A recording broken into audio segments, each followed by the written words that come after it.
Welcome to the Fantasy Football Forge. My name is Steve, and today we have the Waiver Wire show, as well as prior to that, I will go over some of the news and notes, injury updates from Monday, and at the end, I will go over the Sunday night and Monday night game, just like I do in my recap for the week. There's quite a few news and notes, so let's just hop right in here, and I'll wrap up any announcements at the end of the video. So, Matt Ryan is being sat, which means Sam Ellinger will be getting his first start this week. Yeah, that leaves a lot of question marks for Indianapolis going forward for now. Don't know who that's good for or bad. It could go so many ways, especially with how Matt Ryan was playing. I would say the one person that might hurt the most would be Paris Campbell. Is probably who it hurts the most. Then James Conner, the coach said it'll be close this week as far as him coming back, so we will see on that. Kyren Williams, the running back for the Los Angeles Rams, who it's expected will come into some sort of decent role when he does come back, is at least a week away from starting his 21-day window. The coach said it's a week away from even thinking about that, so it's not looking like that's going to be real quick. I would say maybe 3 weeks, looking like, roughly, before at least you could think about trusting him at all. So, just heads up on that. Then Alan Lazard is a total question mark with that shoulder injury. Quote from the coach was kind of cryptic, and it could be cryptic for so many reasons. Could be trying to fool the other team into thinking that he is playing when he isn't going to be playing, or questioning if he's going to be playing even though they know he'll be playing. Who knows? Then Van Jefferson has been designated to return. So I do think that will help the Los Angeles Rams offense.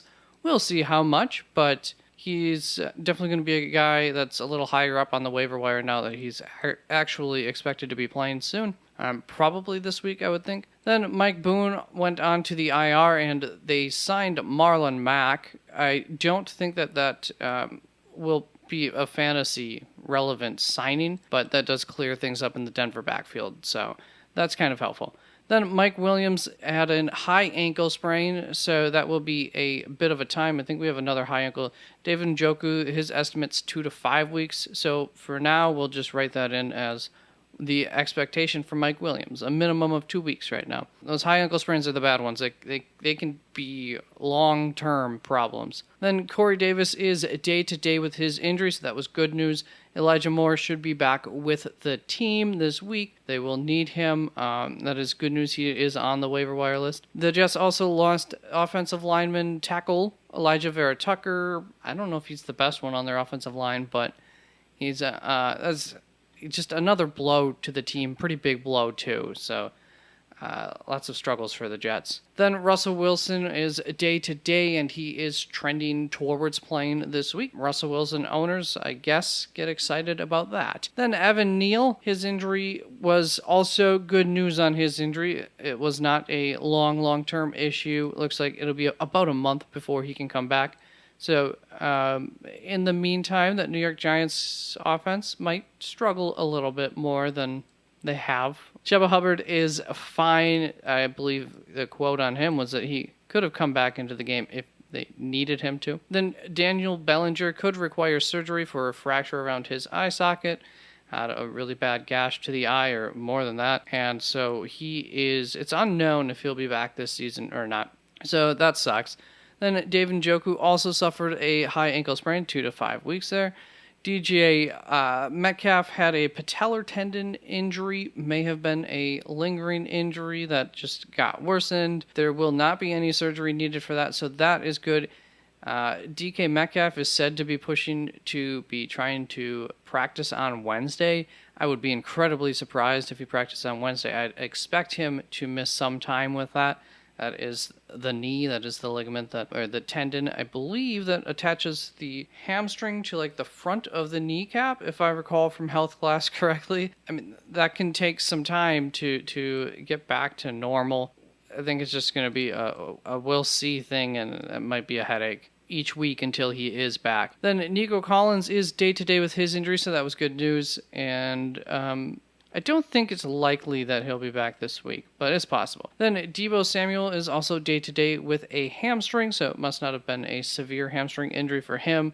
He played, I don't believe he got injured in the game, just something that came out of the game, probably woke up with some soreness in it today. And then the Jets traded for James Robinson in a big-ish trade, just because James Robinson's been such a big name. So got him from the Jaguars, sent them conditional draft pick. So we will, Michael Carter, not going to be, as awesome for Michael Carter owners as it was potentially looking for him to pretty much probably have like 60-70% of that backfield. That'll be interesting how that plays out. Then for the bye teams this week, Kansas City and the Chargers are on bye, so keep that in mind for your waivers. And for week 8, looking ahead here at the bye weeks, next week, we will have Cleveland, Dallas, Denver, the Giants, Pittsburgh, and San Francisco all on bye. So that's quite a few players there. Running backs? Yeah, running backs. So there'd be a hefty strain on running backs. So if you're thin at running back and you have some guys from these teams, it might not even hurt to just plan ahead in case of injury on top of that. So if you think you're one injury to one of your running backs would put you out next week of running backs, just plan ahead for that because running backs get injured a lot. Now on to the waiver wire options for week 8. And right up top here, this is my drop list. Jared Goff now is below 50%, so he's moved from the bottom of my drop list to the bottom-ish of my waiver wire, although that will be amended here a little bit. So for the drop list, Matt Ryan's obviously droppable. He has not only an injury, but apparently he's going to get sat regardless of the injury. And so it's looking like his career might be washed out, as we went over his starter in the beginning of this video. Then Matt Stafford still on that drop list, going up against San Francisco. So not as tough of a matchup as that looked like 3 weeks ago when I started this drop list. Then he's got Tampa Bay, Arizona, neutral-ish matchups there. And who knows, San Fran might be getting a little bit healthier going into next week again. But I know their secondary is really the part that's going to take the longest to get healthy. Anyways, as far as Stafford goes, if you've held on to him this long, it might be worth seeing if Van Jefferson gives that offense the juice, the other piece that it needs in order to be more effective. Then Russell Wilson's still on the drop list. Jacksonville, bye week, Tennessee going forward. Not really a smash lineup there for him anyways. Nothing looking super juicy in his future. Then Rodgers actually does have a little bit of juiciness right here with Detroit. Buffalo could be juicy, but who the heck wouldn't? With how Packers have played so far and Aaron Rodgers, that would be tough to trust, but it could be something like this week against Washington where it finds the end zone for 2 passing touchdowns and gives them a decent fantasy line at the end of the day.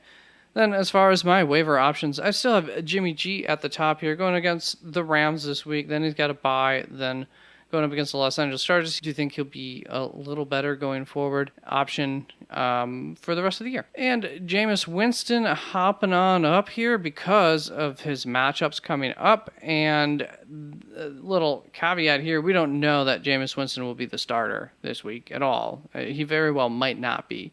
So I don't know about spending on waiver night here on Tuesday night going into Wednesday. If your waivers run on Wednesday, he's probably not somebody that you have to attack, but somebody that if he gets named a starter, probably be a decent option in the short term here. There's a lot of upside to it. Then I have Daniel Jones, who I've been had on here for a while now. He is a season-long plus schedule going forward. It is a little bit rough in the short term. And if I recall correctly, going into the fantasy playoffs, it gets quite nice. So with how he's been playing and with a fine schedule, he's definitely a good option to have, and as someone who you would be keeping on your roster. Then Justin Fields going up against Dallas next week, so that is rough. Not that he can't make up for it with his feet, but then he's got Miami, Detroit, and Atlanta, followed by a rough schedule again because initially I forgot that still had to play New England today, and I had New England up here, so I was like 2 weeks of rough schedule. Well, look how he did today with the rough schedule. So definitely, at least for if you want to look ahead here for the next 3 weeks, thinking of those bye weeks in 2 weeks going up against Miami might be a real nice high ceiling type game for him. So good option there. Then Jacoby Brissett going up against Cincinnati by Miami. Two I think good matchups matchups that provide a potential ceiling for opposing quarterbacks. So I do like him. But if Jared Goff were to get Amon-Ra St. Brown back this week, he would jump up here quite a bit. I would put him as a third on this list to maybe even the top of it. I mean, he's a top three waiver wire option if he gets Amon-Ra St. Brown back. And then after that, not great, not bad. Although Chicago's defense had one heck of a night tonight. Then Marcus Mariota has a season-long fine schedule, plus schedule, nothing too scary on that schedule for him. And he's just a streamer option, really, more so than somebody who you want to be having to trust every single week. But especially if you're in a little bit of a deeper, you don't have so many options, I wanted to provide that on here for you. Now let's move on to the running backs. And these first 5 are obviously going to be my top 5, but also ones that I think should probably be rostered, whereas that gets a little bit less sure here. Gus Edwards, for obvious reasons, needs to be rostered. I could not believe how low his rostership was. I added him on Saturday. Was able to put him on my waiver wire that way too, so that was really nice. Know your league though, so I was able to leave him on there because I didn't usually do that, but then last season I saw that people were able to get away with it just fine in our league, even after the player gets questionable. So I was holding on to Tyler Bass as my extra kicker because I like his consistency for my team, and just dropped him, picked up Gus Edwards, put him into my IR spot, and then picked up we have head coaches, so picked up a potential head coach for this week, which was Indianapolis. So I don't think I will be using them this week. I will have to find some other head coach. Moving on to the rest of the running backs here. Deonta Foreman makes him my second spot. It's going to be there's a good opportunity there, and he did well with it this week. Did Chuba Hubbard disappear off of this list or what? Chuba Hubbard should be on here, probably right behind him, just because part of the reason that Deonta Foreman might have had the better week was just because of a game flow that we don't really expect Carolina to have that often. But I also like him more than Chuba as a running back, just skill-wise. But Chuba Hubbard offers that receiving upside, so especially in full PPR, like I would move Chuba up above Deonta Foreman, but half PPR, it's kind of a coin cost, whoever you prefer. Non-PPR, definitely Deonta Foreman. Then Rachaad White I have here as my next really high-end backup running back who may start to take more and more from Leonard Fournette. It looked like the tides could be changing this week, but I wouldn't bet on that still. But either way, if Fournette were to go down, his value would be so freaking sky high. Then Tyler Algier. Last week I was like, hey, Caleb Huntley might be the best back to own in this backfield.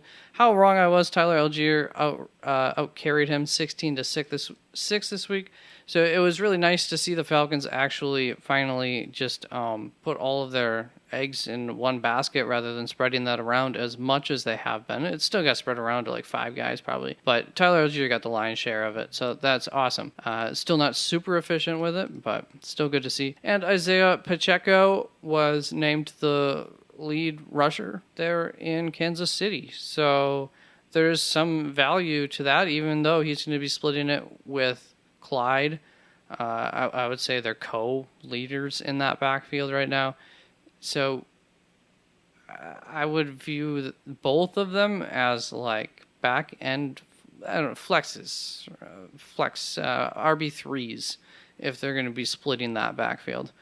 But with that solid upside of a potential for a touchdown. Then Kyren Williams, Latavius Murray, Zamir White, Alexander Madison, Deion Jackson, Jalen Warren, James Cook, all guys, well, all except for Latavius Murray, guys who are my high-value stash guys, one injury away from being in a spot where We just saw it with Deion Jackson, where they can be smash starts. And as far as Latavius Murray goes, like I said, that Denver backfield just got much less messy. And I don't think that they really like to go with one dominant running back carrying the load. So I think he'll get enough carries to help on a bye week if you're in a bind.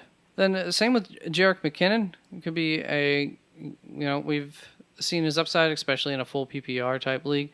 Jerick McKinnon's a fine fill-in kind of guy. And Kenyon Drake, and here's where I'm not sure. So Kenyon Drake had 11 carries, only got 5 yards on him this last week. Then Justice Hill on 5 carries had 26 yards. That was towards the end of the game. So I don't know that Justice Hill will be taking over the RB2 spot there in Baltimore, but it's definitely possible. So I'm not confident in saying Kenyon Drake's the backup to have there, but the backup running back in Baltimore still has some value there on a weekly basis and just in case of an injury, of course. And then Kenneth Gainwell sitting all alone down here as my last. I don't think if there's an injury to Miles Sanders, I don't believe that Kenneth Gainwell is going to receive as much work as Miles Sanders. I do think that gets split up. Still some good value to him in that case. Anyways, then on to the waiver wire wide receivers. Wandale is up top of my wide receiver waiver wire list this week, all on his own sum. Then Devin Duvernay. I still can't believe how low his ownership is, but Duvernay and Isaiah McKenzie are guys on offenses that you expect to score points and any given week have a high ceiling at the least, and that's them.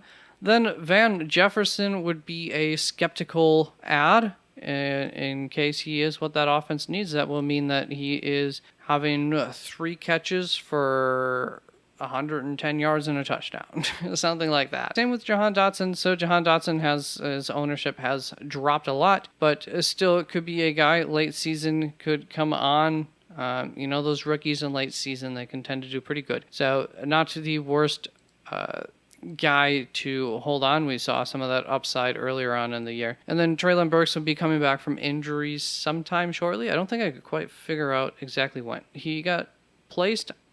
It should be not this week, but like next week, I think, yet. I don't think he would be eligible to come back this week. But Treylon Burks, great stash option. They need weapons there. That passing attack is bad in Tennessee. So Treylon Burks might come into a nice opportunity when he comes back. Alec Pierce, Josh Reynolds, DPJ, Matt Collins, Mecole Hardman, Zay Jones, all guys who I think are good to have on your roster as bye-week fill-in type guys. We saw several. I mean, obviously Mecole just absolutely went off this week. Zay Jones, week in and week out, gets a fair amount of targets. He has a higher ADOT, so he's just a nice option. Matt Collins, we saw once again get into the end zone. DPJ can go off any given week, and he's still had a solid floor most weeks. Josh Reynolds had a bad week last week. And Alec Pierce, I moved down from up here because we don't know what that's going to look like there, but the unknown can sometimes surprise, so he would be a skeptical add. Then Tyquan Thornton, I had to move down after tonight's game. I had him a little bit higher, but just not super involved. So it looks like what I might have suspected last week, where he's just really going to be a game plan kind of guy. Then Corey Davis, Elijah Moore, both have some decent upside potential, possibly.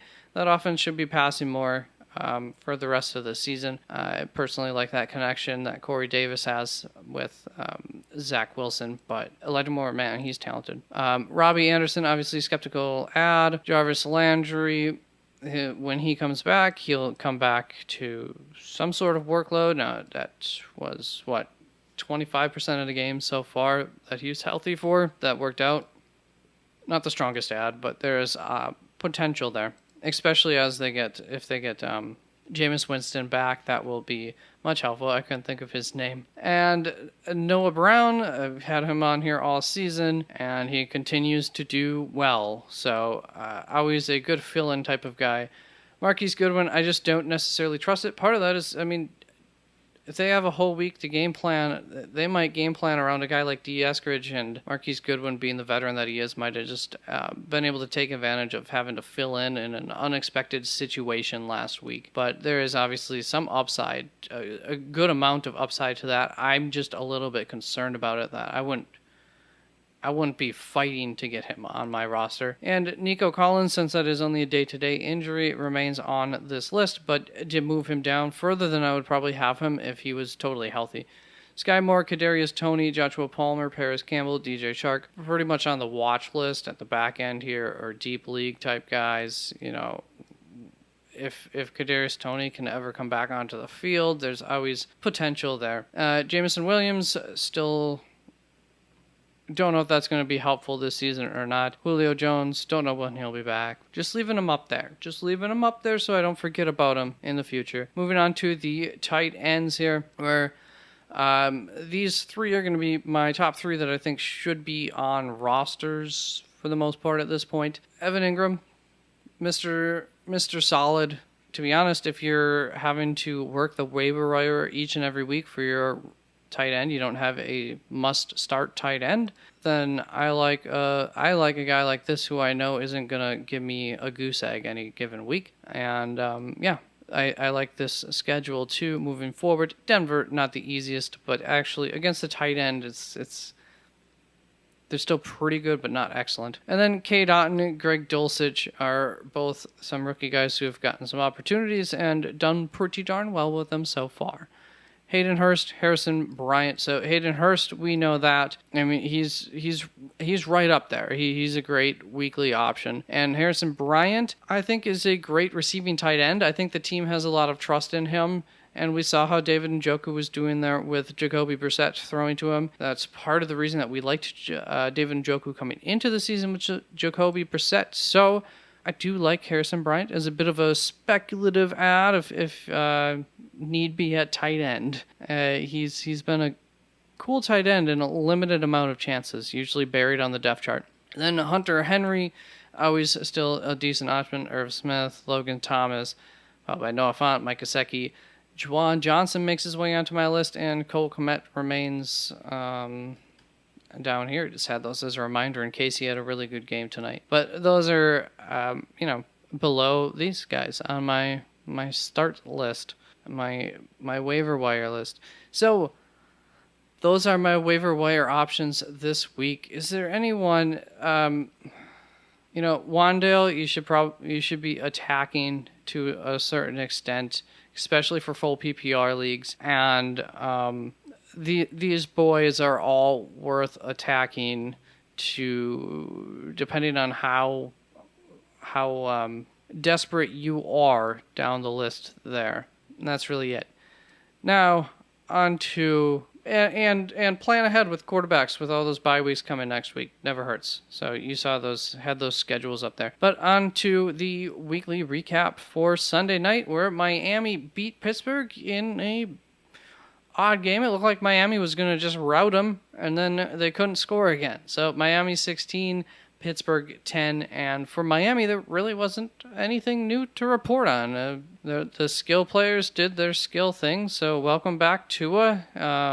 Looked really good there right off the bat, but that Pittsburgh defense has, do I have that in here? Yeah, for the second week in a row, that Pittsburgh defense has done pretty good. So they're looking to maybe not be a team that we can just say, oh yeah, must start on the other side of the field for them. As far as Pittsburgh goes, for Kenny Pickett, he looks like he's improving, looked pretty good out there for the most part. There was 3 picks, but that'll happen, and I think 2 of those were really once they're pushing to score, at least one of them for sure. Not that they were behind by a whole bunch, though. But still, he looked pretty darn good for the most part. And with that, just stock going up on that offense.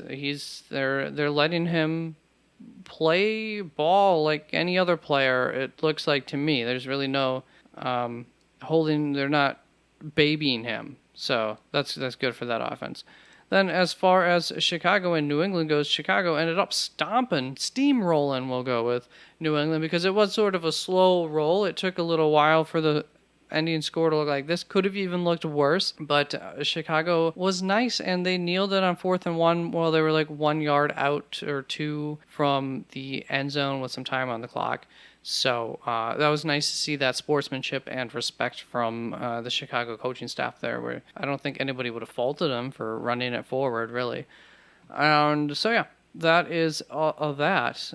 And Chicago stymied New England. Obviously, their defense, said it since before the season, it's a sneaky good defense, and they really did well against New England today. And with that, Fields could have had a monster game if the defense hadn't done so well. So that's the thing. It's a pretty good defense that's going to limit teams usually on the other side of the ball, especially if that offense is keeping, the defense a little bit more fresh. Also, nice to see that the potential there for Fields with a 30-something monstrous game is there.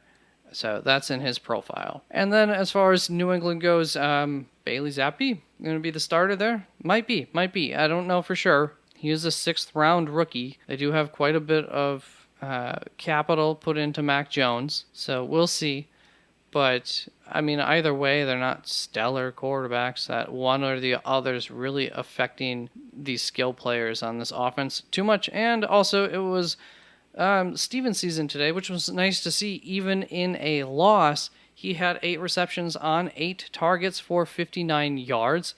Went 11 attempts on the ground. So as you can see, New England loves to run that ball. They weren't able to in this game just due to the game flow, but he had 39 yards on those 11 attempts, and he got you a touchdown. So the other thing here on the other side is Damian Harris really didn't see a whole lot of work in this game.